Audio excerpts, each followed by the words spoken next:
you so much for the introduction, and thanks to Twist for the forum to talk about my research. And thanks to everyone for coming along. So we're going to have a bit of basic biology today to put our efforts to de novo design proteins in context. And I'm going to tell you another short story of a different project I've worked on for designing de novo proteins, and then just a bit of an outlook on the field and where I think it's going to go to. I'm really happy to take questions at the end. So I'll just put my laser pointer on. So today I'm going to talk to you largely about some work we've been doing using AI to design inhibitors of heme uptake in pathogenic bacteria. And this work's under review currently, but it's up as a preprint on bioRxiv. So if you're interested in more information afterwards, you can check it out here. So I'm just going to give you a bit of basic kind of molecular bacteriology to start off with. So the binding stuff makes sense, but I consider that probably everyone isn't a microbiologist, so I'll try and keep this reasonably high level. So if you're not a microbiologist, you probably remember from undergraduate or even high school courses that there's two major kinds of bacteria. There's gram-positive and gram-negative bacteria, and gram-negative bacteria have an additional membrane in addition to their inner membrane here. They have this outer membrane. And so this outer membrane protects the cells and acts as a permeability barrier, but bacteria need to transport nutrients across it. And one of the essential nutrients that bacteria require to survive is iron. And they use these TONB-dependent transporter systems to transport iron complexes into the cell. And so these systems are really neat. They've got a 22-stranded transmembrane beta barrel in the outer membrane. And this binds a ligand, iron-containing complex or a heme group. And then once it binds, it needs to import it into the cell. And so this barrel is plugged by a globular domain. And the bacteria have a bit of an engineering problem here because the outer membrane is distant from the cytoplasm, so it doesn't have access to chemical sources of energy like ATP. And so the bacteria have solved this problem by evolving this inner membrane TONB EXPB EXPD complex. And so this complex uses energy from the protein motive force. It spans this periplasmic space in between the membranes. And when this transporter binds to its ligand, it gets a signal for this TONB domain to bind, and that provides energy from the protein motive force to kind of pull the ligand into the cell. So this is kind of one of these really nice engineering solutions that molecular engineering solutions that biology's come up with. And when I first started working on this system, I just thought that these were really neat, this really neat mechanism, which kind of motivated me to do some more investigation. So I'll move on to the subject of the first part of the talk. And so the subject is going to be this TONB-dependent transporter called CHUA. This in pathogenic E. coli. So E. coli, in addition to being our molecular biology workhorse in the lab, is one of the most significant bacterial pathogens. It's the main cause of urinary tract infection, and it's a significant cause of gastrointestinal infections worldwide. So something like 200 million cases per year and a couple of 100,000 deaths. So it's a very serious pathogen. And when E. coli causes infection in the host, it needs to get iron. And the most available source of iron in the host is heme. And so E. coli uses this transporter CHUA to target either free heme from the host or hemoglobin, and then import that into the cell. And you can see a little schematic of this here. And so this makes heme a really important nutrient and makes CHUA an virulence factor in some infection contexts. So here you have a cartoon of the CHUA transporter, and it's targeting hemoglobin to import heme. So we wanted to study this system, but one of the issues with studying iron uptake in bacteria is it's such an important nutrient. The systems for uptake tend to be quite redundant. And so you can't study one in isolation, because if you knock out one gene, the other ones compensate for it. So to get around this, I made a strain where I deleted all of the iron uptake transporters in lab E. coli, and then got this really nice phenotype where when you delete the 6th transporter, you get a growth defect even under ordinary conditions. And if you increase the iron limitation, you get quite a serious growth defect. We then did some genetic engineering where we took the genetic cluster that contained our CHUA transporter and other genes that are required for it to work. We engineered that into this strain with the idea that then the bacteria would be able to grow on heme as a sole iron source, and then we can manipulate knocking out the transporter and recomplementing it. So we had a nice system for studying this transporter. That worked really well. When you have the E. coli TONB-dependent transporter strain by itself, it doesn't grow on this agar, which contains hemoglobin as the only iron source. You put in the CHUOPERON, you get really nice growth, and then you knock out the CHUOPERON and CHUA transporter, and you lose that growth. And you can then do plasmid complementation, put the gene back on a small genetic element, and then it will grow again. And so this was a stage where Daniel Fox, a really talented PhD student in my lab, picked up the lab work, and he wanted to figure out what the specificity of CHU-A was, of this transporter was, because it wasn't very clear in the literature. And so he basically grew these cells with a lot of different kinds of heme sources. So hemoglobin, both adult and fetal hemoglobin, heme by itself, myoglobin, two other heme-containing proteins, and ferredoxin, which is an iron sulfur protein, and basically found in our solid growth assay that hemoglobin, heme, myoglobin, and myoglobin were able to be used as iron sources, and then did some liquid culture growth stimulation experiments to show that hemoglobin is the high affinity ligand for this transporter, but it's also capable of transporting heme and myoglobin at a high concentration. And so given the majority of heme available in our bodies is in hemoglobin, then this is likely the physiological target, or the major physiological target for CHU-A. So that was interesting moving forward.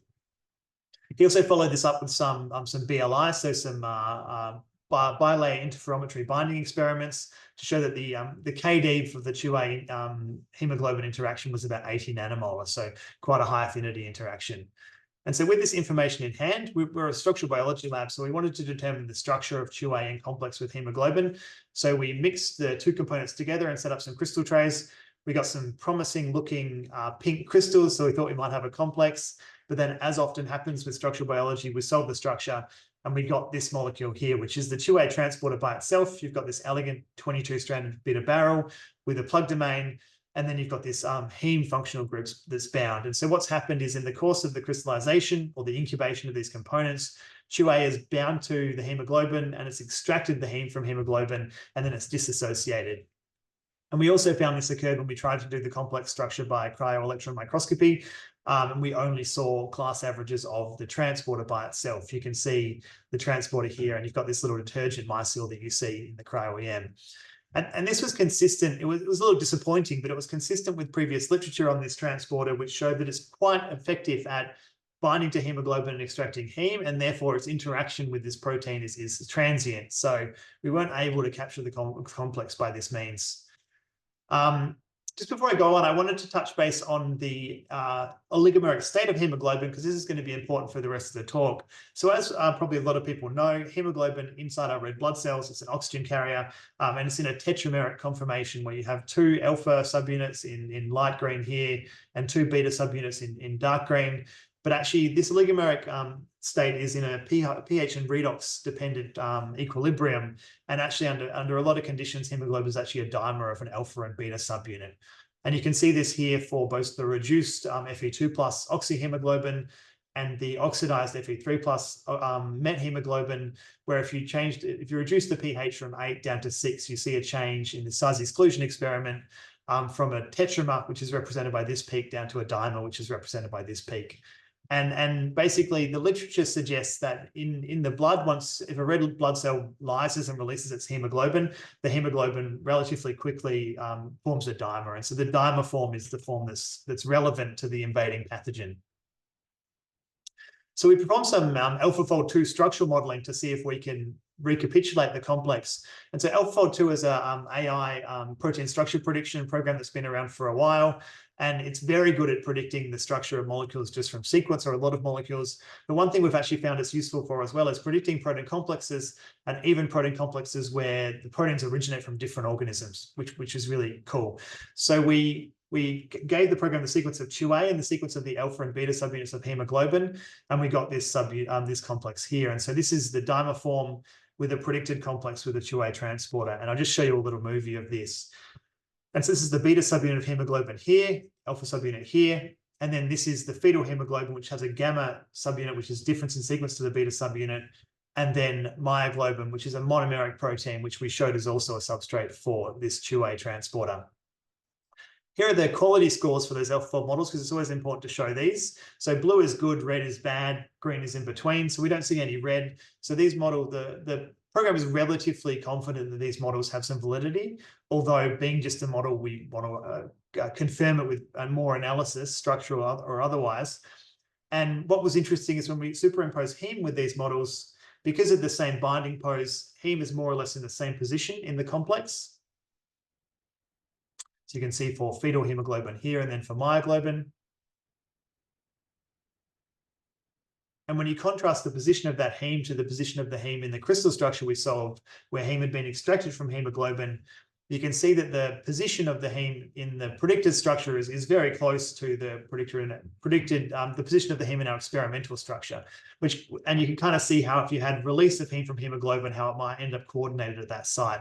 So we thought that provided additional evidence that this model was probably correct. We had a couple of other tools to kind of experimentally test this model. We have a nanobody which binds to hemoglobin, and we also have a protein called haptoglobin, which is in the serum, which binds to dimeric hemoglobin. And so we wanted to see how those structures overlaid with our CHU-A hemoglobin complex. And so you can see with this yellow nanobody, which is bound in the crystal structure to hemoglobin here, this isn't interfering with the binding interface. And whereas you have the haptoglobin hemoglobin complex here with haptoglobin in pink, and when you overlay that with our predicted complex, you're seeing there's significant clashes between the haptoglobin and the CHU-A. So this doesn't look like it would be a great substrate for the transporter. And so we followed up this analysis with some functional assays. And in this experiment, basically, you take iron-limited agar, you overlay that CHU-A reporter strain I talked about, where CHU-A has to get heme from hemoglobin, and then you spot on serial dilutions of the hemoglobin nanobody complex or hemoglobin haptoglobin complex, and then look to see the minimum growth concentration. And with hemoglobin, we saw the same minimum growth concentration as with the nanobody hemoglobin complex, suggesting that this is as good a substrate for the transporter, which makes sense with our structural analysis. But with the hemoglobin haptoglobin complex, this was a significantly worse substrate for our CHU-A, suggesting that there's some kind of clashes or something going on. And this result was a little surprising to us because looking at the structure, it doesn't really, with the superposition of the structures, it doesn't really look like hemoglobin haptoglobin complex should be able to be bound by CHU-A at all. But when you take into the account that the outer loops of CHU-A are quite flexible, and also the hemoglobin haptoglobin complex has some flexibility, we think that that static structural overlay isn't the only way this binding could occur conformationally. And so we think that's why it can still be a substrate. But we feel like this supports our model as well. And so just one more detail before I move on to the AI binding part of the project. So we saw from our crystal structure basically that heme is bound by this histidine 420 in this loop 7 of CHU-A sitting there. But AlphaFold 3, a new iteration of AlphaFold 2, which came out recently, allows you to model some ligands, including heme. And so we wanted to see where that thought that heme should bind. And so it basically recapitulated our crystal structure in some of its models, but in other models, it also suggested interaction with this histidine 86 here, which is in the plug domain loop. And so this histidine 86 was previously shown to be important for heme extraction and transport by CHU-A, implicating it as important for binding. And so we think that these states kind of probably represent a transition that occurs upon activation of transport from the transporter. And this was also supported by some visible spectroscopy work that Daniel did, where basically you load the CHU-A with heme that is extracted from hemoglobin, and then you look at the heme absorbance peak at around 400 nanometers. And what we're looking at here is the difference in the peak wavelength, not the magnitude of the peak, because that varies between sample. But you can see for the wild type, you get a peak at 410, whereas if you make a mutation in either one of these histidines, you end up with a shift in the wavelength of the peak. And that indicates that the heme is now in a different coordination environment, suggesting that both these residues are involved in heme coordination.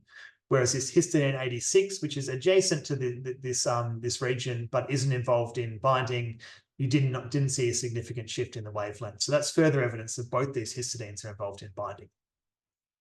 So that allowed us to propose a model where you have hemoglobin binding to CHU-A, and you have a transient interaction which leads to the extraction of the heme. And then you have activation of the transporter through recruitment of that TOM-B complex I mentioned, and then heme gets transported into the cell and the bacteria can grow and cause infection. And so the aim of this project was obviously to understand the basic biology of how this system works, but we have this idea that if these nutrients are essential for bacterial growth, if we can block their uptake, then we can intervene in bacterial infection. And obviously antibiotic resistance is a massive problem. And so alternative strategies for treating bacterial infection are important. And so at the time we were thinking about methodology for doing this, there were a number of developments, first in the structural prediction, which I talked about, but also in de novo protein design using machine learning AI approaches. And this is largely driven by the Baker Lab, the Institute for Protein Design in Seattle in the USA. And they released a preprint, which has now been published in Nature, on this program called RF diffusion. So RF diffusion uses a a denoising algorithm, which is similar to those algorithms used in things like DALL-E that lead to generative image creation, to generate protein structural backbones that are new to nature. They're not the same as any structure in the structural database, but will work in the real world. They can be real proteins. And this was done by training extensively on the protein structural database. And so this program will give you a polyglycine backbone, so a backbone structure of your protein. It can be a protein by itself, but can also be a protein which is bound to an existing protein. And then basically we use another program that was created by the Baker Lab called Protein MPNN, which is a neural network which is very good at assigning amino acid sequence to a protein structural backbone. And so you can use this to give your backbone a polypeptide sequence which will fold into this protein in the real world. And so these were really transformative advances that allowed for the creation of novel proteins that had never existed in nature before. And here's just a quick schematic of how this works for binder design. So if you want to create a binder that binds to a specific protein, you take your target of interest, a structure or a structural model, you define target hotspots on the surface of the protein, and then you run RF diffusion, telling it that you want it to bind to these hotspots, and it will diffuse a series of different binders that interact with these hotspots. And you can see a really nice graphic from the Baker Lab of how that works here. So this was a methodology that we employed for this study. Here was our target site. Excuse the different colors here. This was a slightly older video, but this is the 2A transporter. And here's our model that we've validated of the dimer of hemoglobin bound to the transporter at these loops 7 and 8 here. And here's an example of a binding protein that RF diffusion will create that is binding to those two loops. And the basic idea is quite simple. If the binding protein binds to the same binding site as hemoglobin, then it will stop it from binding to the transporter, and then you won't get heme uptake and the bacteria won't be able to grow. And so in order to do that, we did backbone design with RF diffusion, as I said, and we did sequence assignment to these backbones using protein MPNN. And then quite critically, we used AlphaFold 2 for filtering and validation. And so basically, protein MPNN will give you an amino acid sequence for the binder, and you know the amino acid sequence for your structure, for your model, for your target. And if you provide those amino acid sequences to AlphaFold, it will fold them, and the quality of its prediction, its confidence, relates to how well these binders will work in the real world, how likely this interaction is likely to be. And so you can generate a large amount of binders in silico, so 20,000 binders, and then filter them down to a relatively small shortlist, say 400, which are much more likely to work than the average of the 20,000. And this means you don't have to do extensive screening and synthesis of tens of thousands of proteins. And so we took these 400 binders and then we shortlisted to 96, doing a bit of kind of an intuition-based structural modeling and trying to get diverse folds and diverse sequences. And then we had a short list of binders we wanted to test for 2A inhibition. And this was the stage that Twist Bioscience came in and really helped us with this project, because they synthesized the genes that allowed us to test these proteins in the lab. And so how did this work? Well, so the output from our design campaign was 96 proteins in amino acid sequence between 70 and 120 amino acids in length. And so we had to assign DNA sequence that would encode those. And for this, we used the Twist Bioscience web portal, because it has great tools for assigning codons that certain organisms will use. We were doing E. coli expression, so we did E. coli codon optimization. And then we had DNA sequences of these binders, which we padded to 300 base pairs because it's the minimum gene synthesis size. We assigned a histidine tag for purification to one of the two termini. And we did this based on the termini that was free from interaction with the target. We selected a vector, and then Twist synthesized these genes for us. And so at the time we were doing this project, it was quite time critical because we wanted to produce preliminary data for grants and kind of be first in Australia for doing this kind of work.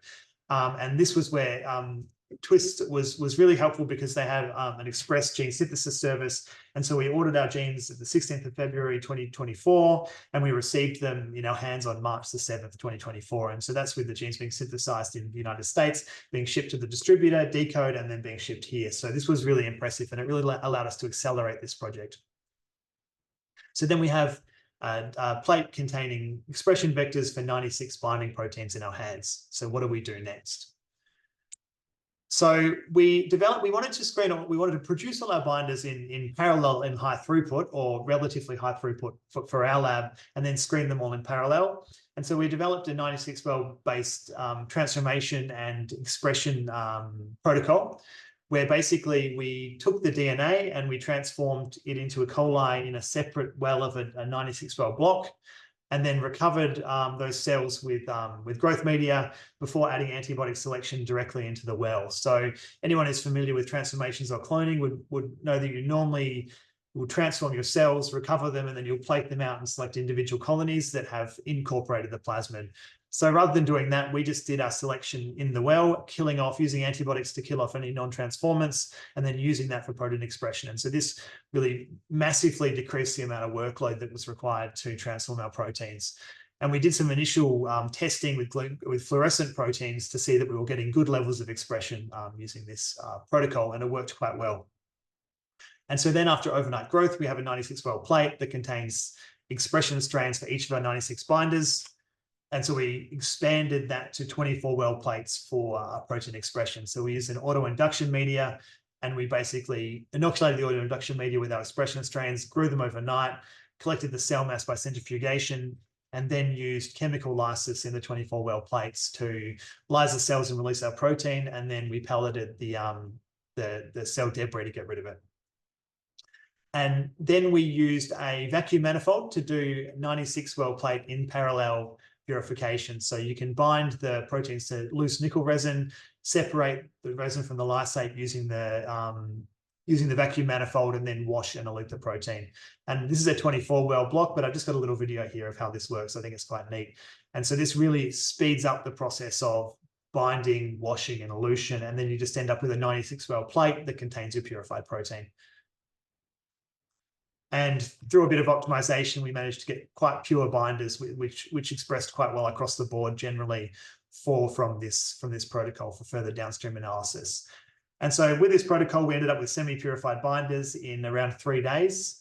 And so within less than 3 weeks, we could go from our sequences in the computer to purified protein for testing, which is obviously the important step, because there's no point in making binders if they're not going to work. And so our philosophy for testing these binders, because the success rates that are expected from RF diffusion are probably between 1 and maybe 10 to 15%. So most of these binders are not going to work, and we're going to pick the few winners. So what we really wanted to do was to quickly screen for the ones that worked so we could take them forward for further analysis. So we want a screening assay which is high throughput, and we can do them all in parallel. And so the simple assay we developed to do this for our system was basically just a plate-based assay where you take hemoglobin-containing agar, you overlay your 2A reporter strain, and then you just spot on each of the purified proteins onto the plate. And the readout we're looking for is if the binders are inhibiting 2A, then they'll stop hemoglobin uptake in the area of diffusion and lead to a zone of growth inhibition. And so we did this assay, we set it up, it was Friday. I've been doing science for quite a long time now, and so I should be kind of immune to this nervousness that goes along with important experiments, but we put a lot of work in to get this far. And so I was having dreams all weekend about whether or not this experiment worked. You know, I had some dreams where it didn't work, I had some where it did, and I pictured in my mind what I thought the experiment should look like. And thankfully, we came in on Monday morning and we got a really nice result. And so this is this overlay plate here, where you have dark color, you have E. coli growth, and we have these light zones, you're seeing inhibition. And so we saw inhibition, mild inhibition for quite a few of the binders. And then for at least 4 of the binders, we saw these kind of nice, broad and clear zones of growth inhibition. So we selected these 3 binders, A10, C8, H3, and G7 for further analysis, and basically just discarded the rest. One other interesting thing was we also did plates where those plates had hemoglobin in them, but we did plates where we put heme and free heme into the plate. And when free heme was in the plate, the binders had no effect. So it suggests that the binding protein is blocking hemoglobin uptake, but it's not blocking the ability of the transporter to transport heme, which was an interesting observation, which I can explain with the structural data later. So we did a larger scale purification to purify these binders. They're all highly soluble, expressing in the realms of 100 to hundreds of milligrams per liter of culture. So quite easy to work with, quite stable. And then we repeated our inhibition assays with the purified protein. And so we saw on the solid growth assay, we saw inhibition down to kind of mid-range nanomolar concentrations with both hemoglobin in the plates and myoglobin in the plates. With hemin in the plates at high protein concentration, we actually saw minor inhibition. It's very hard to see on this image. So it suggests that it's interfering, the binders are interfering with 2A heme uptake to some degree, but not significantly. And then when we had iron sulfate as the iron source in the plate, the cells grew fine. And so this shows that the binders themselves have no toxic effect on the cells inherently. Here's what the structural models of the binders look like. All of the ones that worked were helical bundles. RF diffusion doesn't exclusively make helical bundles. These were just the ones that worked for us, but they all have different topologies. They all have different sequences, and none of them have any similarity to any protein which exists in the structural database. And so these are new to nature proteins with potent biological function. And so Daniel followed this up with some more detailed experiments looking at the IC50, so the inhibitory concentration, the 50% inhibitory concentration of these binders. And we saw a range from the low micromolar range down to a 50 to 60 nanomolar range in liquid culture. And this is with a concentration of 100 nanomolar hemoglobin.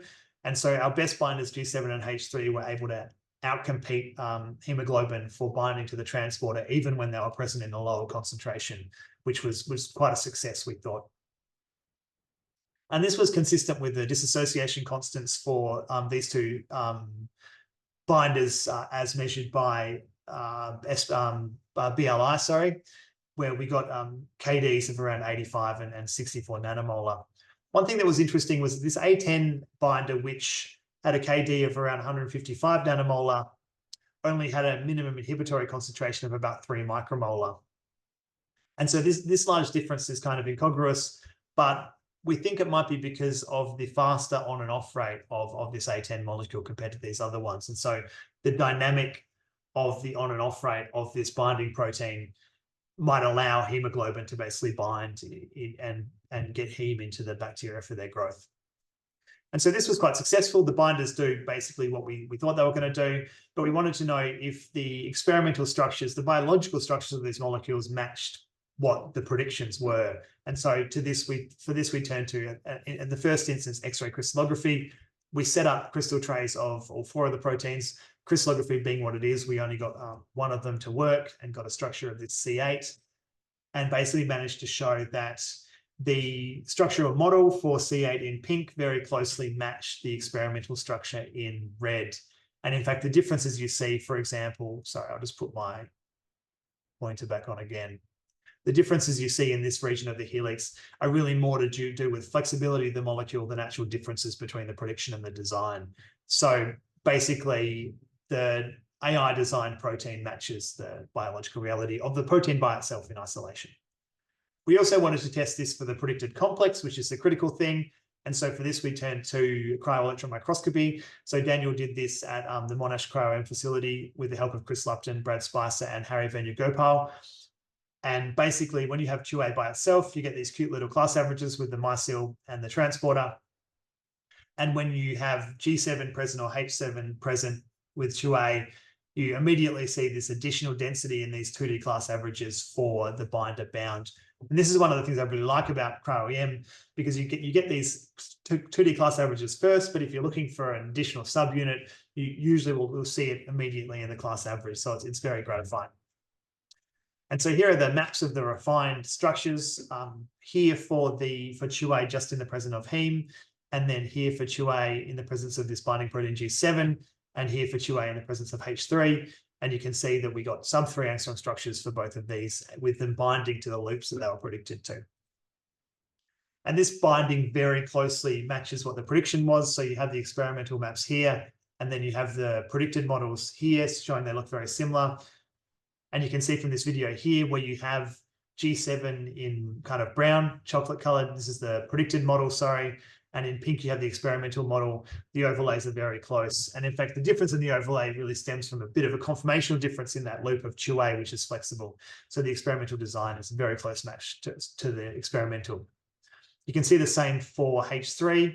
There's a bit of a difference because of the conformational change in this loop, loops 6 and loop 7 of 2A.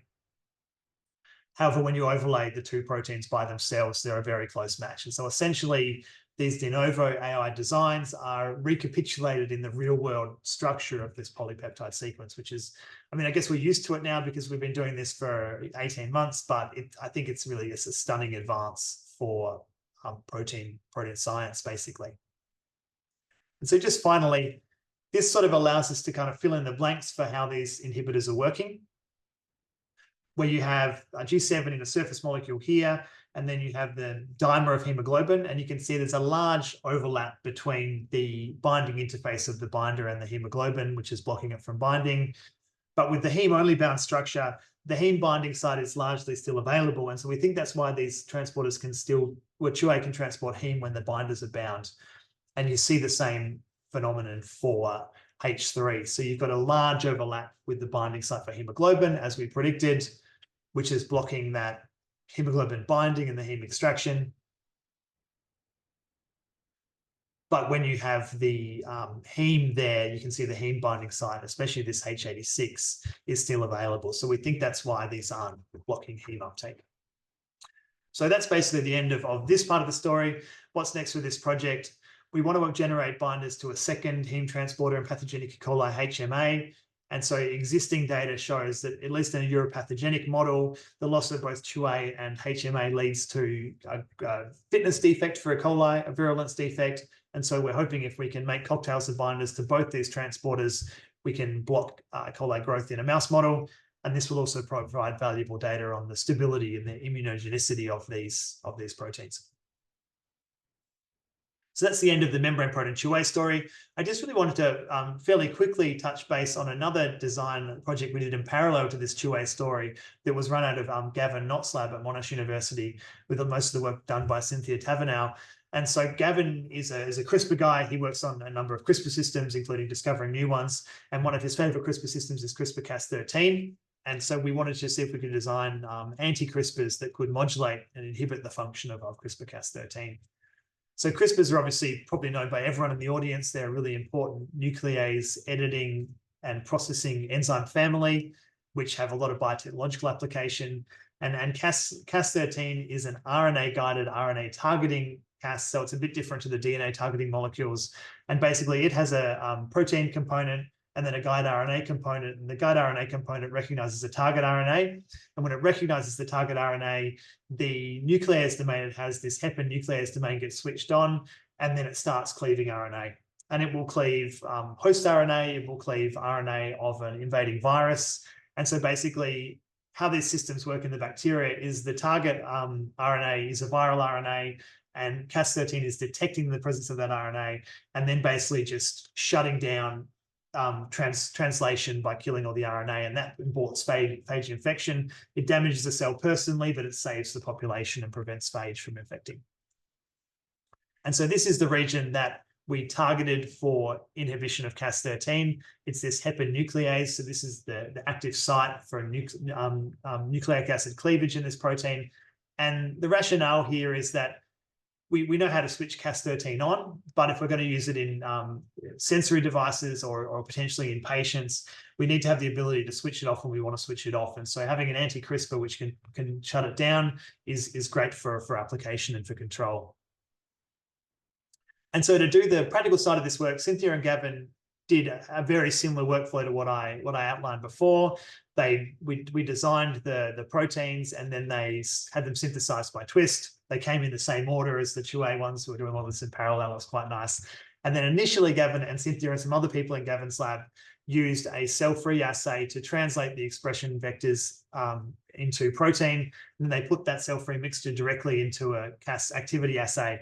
And then you've got a nice heat map readout of how much inhibition was observed for each of the 96 binders that they generated. And they saw a number that had quite good inhibition, with 3 highlighted here.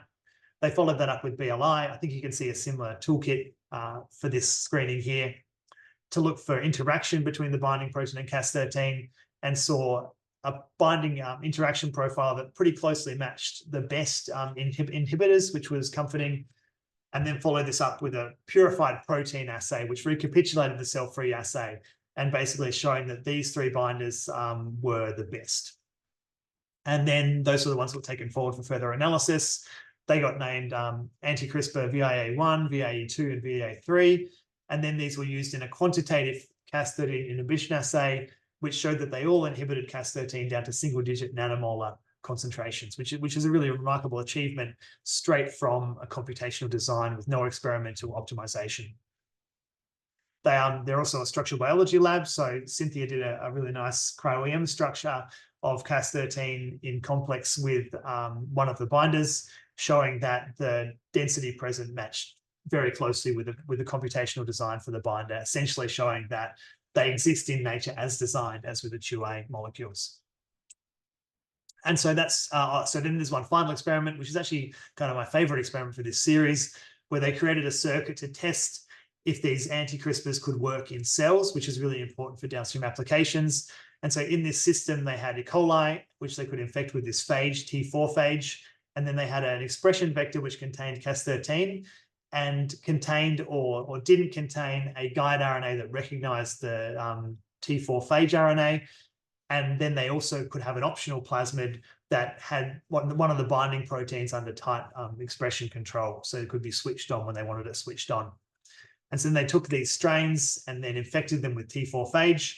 And so when you have Cas13 present here, but you don't have any guide RNA to recognize the phage DNA, you get a lot of phage infection, as you can see by this serodilution plaque assay. Clear zone basically means phage infection down to quite a low titer. But then when you have a guide RNA that recognizes the the T4 phage, Cas13 guide RNA that recognizes the T4 phage, you completely abolish the ability of the phage to infect. But if you induce any one of the three anti-CRISPRs, the phage can infect again because the nuclease domain of this Cas13 is now inactive. So the Cas13 can still recognize the phage RNA, but it can't get switched on. And this is quantified here. And also you can see this from the growth assay, where if you've got an uninfected bacteria, it grows fine. If you have Cas13 with a T4 guide RNA, it goes fine. But if you have no guide RNA or you have any of the anti-CRISPRs, the population crashes due to lysis because of the phage. So this demonstrates that these AI design proteins have potent activity inside cells, which is going to be important for downstream applications. And so that's it. That was kind of a whirlwind. I'm a little bit tired, but that was kind of a couple of examples of how we've rapidly implemented these new tools for AI protein design. And obviously we're working on other projects and the sky's the limit. And so in the last few minutes, I just kind of wanted to give some thoughts on the potential of this technology and what challenges exist for its implementation. I mean, AI structure prediction has already revolutionized structural biology and I think protein science more generally. And AI-guided protein design is on the precipice of doing this as well. And I think it's going to kind of define the next decade of protein science and biomedicine, I think, to at least some degree. But in order to do this, I think we need further tool development. So as you can see in our hands, RF Fusion, MPNN, this Baker Lab pipeline can work really well. However, there still are some limitations. And so better tools that give you better success, higher affinity against more targets with less designs is kind of what we need. And one solution to this problem was released in September 2024.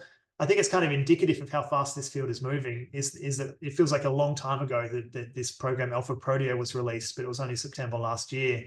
And Alpha Proteo was released by DeepMind, the Google kind of owned company, which made AlphaFold 2. And this is basically a protein design, AI-guided protein design platform, which is reported in the white paper that they produced to perform quite a lot better than the best previous design method, which is the RF diffusion protein MPNN, having much higher success rates for some targets, up to 90% success rate, and generally having a higher affinity of binder produced as well. So this allows you to have higher affinity binders that will generally have more utility with less designs. However, this is closed source and has restrictions on commercial use. And so you can only really use it properly if you're partnering or paying DeepMind. So it's not such a good tool for researchers, at least at the moment. And success rates for some targets are still extremely low. So it's not a versatile tool that can be used for everything. Another development was Bindcraft, which is out in this preprint. And this program uses kind of a different implementation of similar tools to the RF diffusion protein MPNN workflow, where it uses AlphaFold Multimer to do co-prediction and then MPNN to assign sequence and iterates that process. And this program is reported to have a much higher success rate than RF diffusion, with a 10% to 100% success rate per binder designed. However, computationally, it's not quite as flexible as RF fusion in our hands, and that's limited some of its applications for us. But I think it's a real advancement, and a really nice advancement in this field. So existing challenges in our hands are target site selection.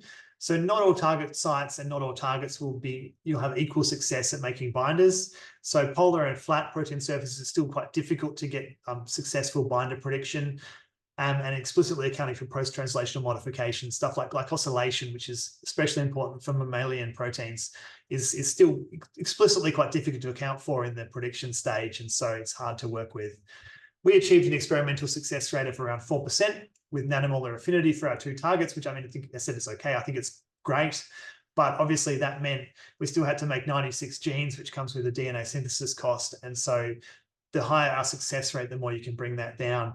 And I think Twist will still have plenty of demand for their DNA synthesis services, because basically if you can make less designs for one protein, then you can do more targets and you can more broadly apply the technology.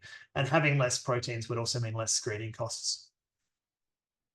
Another frontier is de novo antibody design. So antibodies have really kind of emerged as a modality for therapeutic intervention. They're similar to biological, to antibodies in our body, and so they can be humanized and it can be quite well tolerated by the immune system, but it's quite difficult to predict or to design antibodies that bind to any given protein. And that's because the design process kind of struggles with modeling and designing these kind of unstructured loop regions, which really define how antibodies bind. The binders I showed you and most of the binders that have been designed with the de novo tools tend to be structured interfaces binding to the protein. And so it's difficult to design these kind of CDR type loop interfaces, which you can see in this nanobody hemoglobin structure that we did. And so obviously there's advances in this area. The Baker Lab have produced research showing that they can de novo design single domain antibodies with kind of modest affinities, I guess, in the hundreds of nanomolar range. However, this process is still difficult. And so if this could be cracked and we could, de novo design, like from a handful of selections, a nanomolar, sub-nanomolar antibody, then I think we, almost could revolutionize medicine overnight. So that's really exciting.